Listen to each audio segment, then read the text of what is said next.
Le 30 avril, nous allons créer l'association Authentique Provence. C'est bien sûr parti de Cosmed.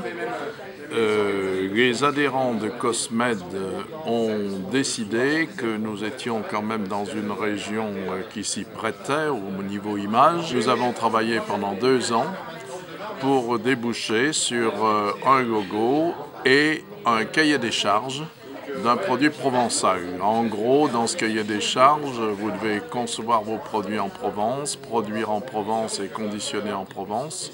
On a élargi un peu la Provence à la Drôme, le Gard et l'Ardèche. Dans ce cahier des charges, il y aura des ingrédients provençaux, c'est-à-dire cultivés et produits en Provence.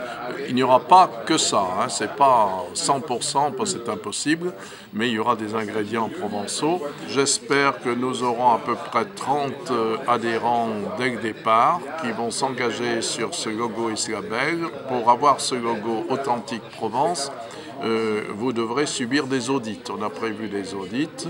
On travaille avec les fraudes d'ailleurs sur les conditions d'audit actuellement. Nous espérons avec ce label développer bien sûr la cosmétique provençale à l'international surtout, mais nous espérons aussi créer une dynamique dans l'agriculture.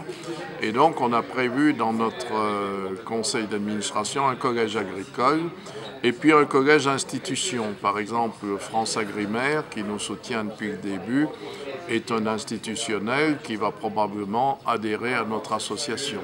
Nous allons mettre le siège à la Cité du Végétal, qui se situe dans l'enclave des Papes, c'est-à-dire toute la région de Valréas, Grillon, etc. Vous savez que cette enclave des Papes a une volonté dynamique de développer la Cité du Végétal, qui est en gros justement un endroit où on pourra trouver des agriculteurs qui feront des plantes aromatiques, des transformateurs, des produits finis, et une pépinière d'entreprise sur 9000 m² où nous voulons attirer des entreprises du végétal.